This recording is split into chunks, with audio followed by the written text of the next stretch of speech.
नमस्कार दोस्तों, आइए आज हम जानते हैं पाचन तंत्र के कुछ इंपॉर्टेंट क्वेश्चन के बारे में। तो जिसमें पहले नंबर क्वेश्चन दिया है, मनुष्य के पाचन तंत्र में भोजन का पाचन कहाँ से शुरू होता है। तो इसमें मनुष्य के पाचन तंत्र में भोजन का पाचन जो है मुख गुहा से स्टार्ट होता है। मनुष्य में भोजन का पाचन मुख से ही शुरू होता है, जहाँ लार में मौजूद एंजाइम कार्बोहाइड्रेट को तोड़ना शुरू करता है। और दूसरा नंबर क्वेश्चन दिया है, मानव शरीर की सबसे बड़ी ग्रंथि कौन सी है जो पित्त का निर्माण करती है। ये जो है यकृति जो है यह पित्त का निर्माण करती है। यह मानव शरीर की सबसे बड़ी ग्रंथि है जो पित्त का निर्माण करती है। ऐसे भी आपका एक क्वेश्चन बन सकता है कि मानव शरीर की सबसे बड़ी ग्रंथि कौन सी है। यह क्वेश्चन जो है सभी एग्जामों के लिए बेनिफिट है।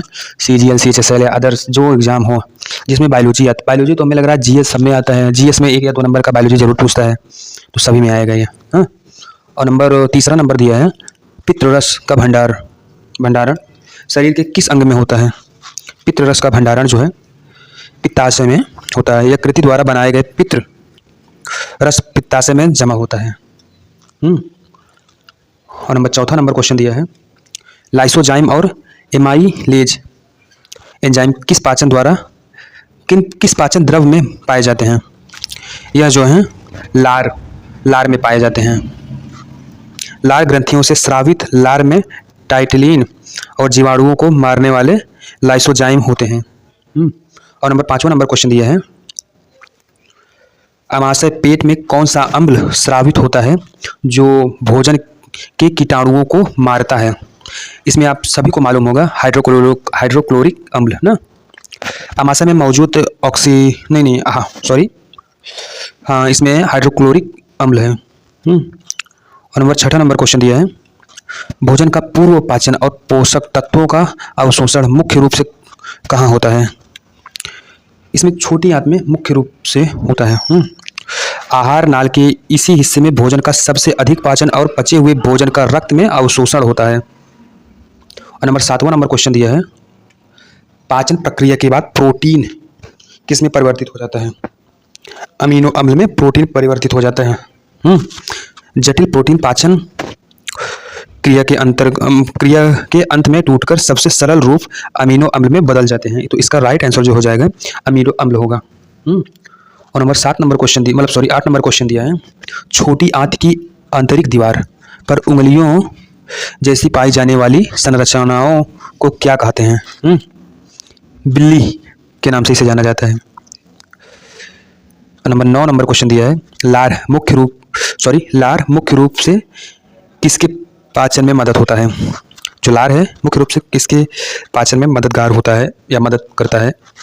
स्टार्च और कार्बोहाइड्रेट के पाचन में लार में उपस्थित एमाइलेज एंजाइम जटिल स्टार्च को साधारण शर्करा में माल्टोज समझ लीजिए प्रकार में बदलता है। 10 नंबर क्वेश्चन दिया है, पाचन तंत्र का कौन सा भाग अपचय भोजन से पानी और कुछ लवणों के अवशोषण में सहायता करता है। बड़ी आंत जो होती है यह सहायता करता है। बड़ी आंत में कोई मुख्य पाचन नहीं होता। वैसे एक क्वेश्चन इसमें भी बन सकता है कि किस या बड़ी आंत या छोटी आंत में कौन से आंत में मुख्यतः पाचन की प्रक्रिया स्टार्ट होती है। इसमें बड़ी आंत में जो होती है इसमें मुख्यतः पाचन की प्रक्रिया नहीं होती है। यह केवल अपचय कचरे से अतिरिक्त पानी और नमक सोखती है।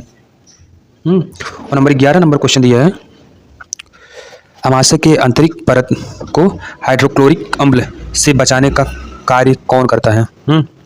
श्लेष्मा जो होता है बलगम जिसे कहते हैं, यह बचाने का कार्य करता है। यह एक चिकनी परत होती है जो पेट की दीवारों को तेज HCl जो होता है तेजाब से जलने से बचाती है। और 12 नंबर क्वेश्चन दिया है, दूध में पाए जाने वाले कैसीन प्रोटीन को पचाने वाला एंजाइम कौन सा है जो केवल शिशुओं में अधिक सक्रिय होता है। यह होता है रेनिन। शिशुओं के पेट में स्रावित होने वाला यह एंजाइम दूध को गाढ़ा दही बनाकर उसके प्रोटीन को पचाता है। मानव शरीर में ग्रास नली का मुख्य कार्य क्या होता है। पूछा है मानव शरीर में ग्रास नली का मुख्य कार्य क्या होता है। भोजन को मुंह से पेट तक पहुंचाना। इसका क्या कार्य है, मुख्य कार्य जो है भोजन को मुंह से पेट तक पहुंचाना, इसका कार्य है। ग्रास नली में पाचन नहीं होता, या केवल गति द्वारा भोजन आगे ढकेलता है। इस मतलब यह जो है ग्रास नली भोजन को मुंह से पेट तक पहुंचाना इसका कार्य है। इसमें पाचन की प्रक्रिया नहीं होती। इसमें ये क्वेश्चन भी बन सकता है, ग्रास नली, क्या ग्रास नली में पाचन होता है? इसका राइट आंसर जो हो जाएगा नहीं होता है। वसा फैट जिसे कहते हैं, कि पाचन में कौन सा एंजाइम महत्वपूर्ण भूमिका निभाता है? लाइपेज जो है वसा का लाइपेज जो इसमें होता है, यह मुख्य भूमिका निभाता है। और 15 नंबर क्वेश्चन दिया है, इंसुलिन और पाचन एंजाइम दोनों का स्राव करने वाला मिश्रित ग्रंथि कौन सी है? अग्नाशय, जिसे पेनक्रियाज के नाम से भी जाना जाता है, होता है। हाँ, इसे मिश्रित ग्रंथि कहते हैं क्योंकि यह ट्रिप्सिन, लाइपेज और मतलब एंजाइम और इंसुलिन जैसे हार्मोन्स दोनों छोड़ती हैं। और 16 नंबर क्वेश्चन दिया है, पित्त रस का हरा पीला रंग किस पिगमेंट की उपस्थिति के कारण होता है? वैसे बिलीरुबिन और बिलीवर्डिन के कारण होता है। ये पित्त वर्णक पुरानी आरबीसी के टूटने से यकृत में बनते हैं और मलमूत्र को रंग देते हैं। और 17 नंबर क्वेश्चन दिया है, एक वयस्क मनुष्य के पूरे पाचन तंत्र की लंबाई लगभग कितनी होती है? जो मनुष्य की लंबाई जो होती है कम लगभग 9 मीटर 30 फीट तक होती है। और 18 नंबर क्वेश्चन दिया है, दांतों का सबसे कठोर ऊपरी भाग क्या कहलाता है, जो कैल्शियम फॉस्फेट से बनता है? इसे इनेमल के नाम से भी जाना जाता है। यह दांतों का सबसे बाहरी सफेद आवरण है और हमारे शरीर का सबसे कठोर ऊतक भाग माना जाता है। और 19 नंबर क्वेश्चन दिया है, लार ग्रंथि, यकृति और अग्नाशय पाचन तंत्र में किस रूप में जाने जाते हैं? यह सहायक पाचन तंत्र के रूप में जाने जाते हैं। ये अंग भोजन मार्ग का हिस्सा नहीं होते हैं, लेकिन पाचन के लिए जरूरी रसायनों का स्रोत होता है। और नंबर 20 जो अंतिम क्वेश्चन है इस क्लास का दिया है, जो इसमें दिया है, पेप्टिक अल्सर, पेट की घाव मुख्य रूप से किस बैक्टीरिया के संक्रमण या अत्यधिक अम्ल के कारण होता है? इसमें जो होता है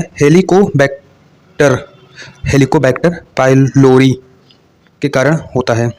आई होप कुछ न कुछ जानकारी इस वीडियो के माध्यम से मिली होगी। सो चलिए बाय बाय, मिलते हैं नेक्स्ट वीडियो में।